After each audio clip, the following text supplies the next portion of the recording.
The challenge to the existence of HIV was made public on the first day of the 1998 Geneva World AIDS Conference. In the vast Session Hall 3, a team of international scientists presented their conclusions. HIV has never been identified and there's no proof that such a virus exists. According to the very well accepted method for retroviral isolation, HIV has never been isolated. They claimed that HIV antibody tests cannot prove infection and that AIDS is not a sexually transmitted disease caused by a single infectious agent. Every single prediction of the HIV theory has failed. It was first suggested that a retrovirus, HIV, was, and I quote, the probable cause of AIDS at a US government press conference in 1984. Since then, it's been generally accepted that AIDS is an infectious disease transmitted through blood and sex. If, however, as these scientists maintain, AIDS is not an infectious, sexually transmitted disease, then AIDS research has been wrongly directed for 15 years. Isolation is necessary to identify any virus. At the Pasteur Institute in Paris, guidelines were arrived at for the isolation of retroviruses, which HIV is said to be. Cell culture products must be spun and same-shaped particles banded at a precise density called purifying. This must be confirmed with an electron microscope image. In Perth, Western Australia, a team of scientists lead the growing ranks of researchers around the world arguing that what is called HIV, the human immunodeficiency virus, has not been isolated for proper identification by the people who claim to have discovered it. HIV has never been isolated. Its assumption has been postulated only by indirect means. Indirect means like testing for antibody reactions do not satisfy Professor Etienne de Haven, a leading pioneer in the technique for imaging retroviruses with electron microscopes. I'm absolutely dismayed to find out that for about 15 years the essential control of electron microscopy was neglected, completely neglected. And it's only very recently, about 2 years ago, that 2 papers came out in which finally electron microscopy was used to verify the presence of virus particles in samples which were for all these 15 years regarded as pure virus. And to my greatest dismay, these pictures were showing practically nothing else but cell debris. This magazine offers support and information for HIV-diagnosed people and publishes the work of scientists critical of the virus AIDS theory. In October 1997, Continuum published an interview with Professor Luc Montagnier, who first claimed to have discovered HIV. His team had not been able to purify HIV. Well, of course we looked for it. We saw some particles, but they didn't have the morphology of retroviruses. He later said, I repeat, we did not purify. It was startling that Professor Montagnier decided to acknowledge in his interview with Jamel Tahi in Continuum that as far back as 1983, his team were not able to purify anything that you might call HIV, despite what he termed a Roman effort. So who should be surprised that when the same thing was attempted by expert laboratories in Germany and the United States, who published their results in the journal Virology, what they found was proteins and cellular debris.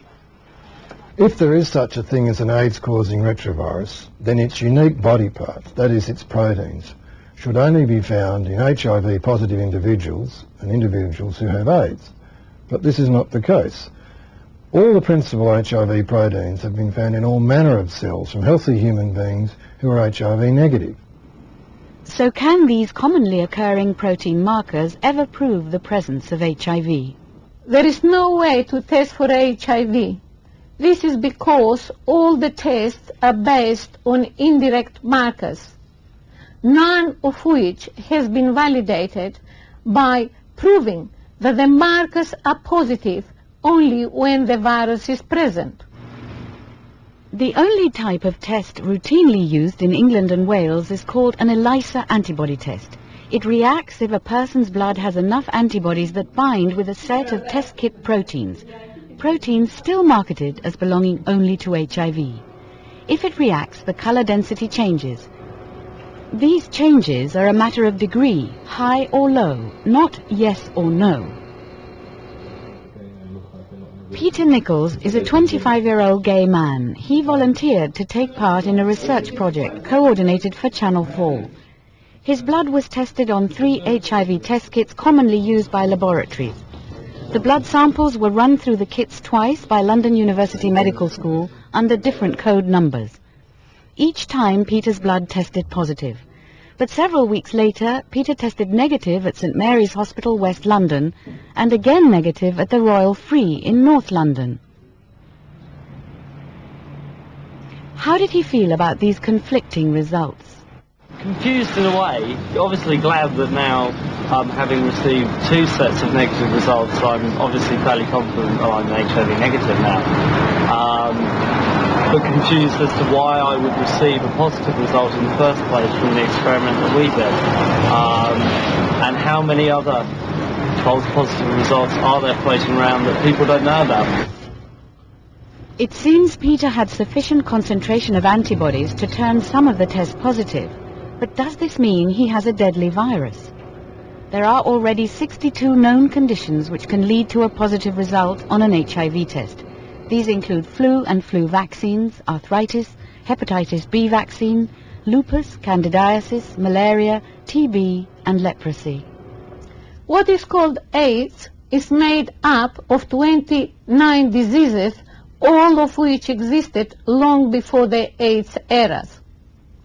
These diseases involve fungal, mycobacterial, and other infection, producing antibodies which could react with the so-called HIV protein, says Dr. Philip Mortimer, head of the UK Virus Reference Laboratory, which sets HIV testing guidelines. There can be misleading cross-reactions. It may be impossible to relate an antibody response specifically to HIV infection. One of the world's leading manufacturers of the ELISA design of test says in its 1997 literature, ELISA testing alone cannot be used for diagnosing AIDS, even if it suggests a high probability that the antibody to HIV is present.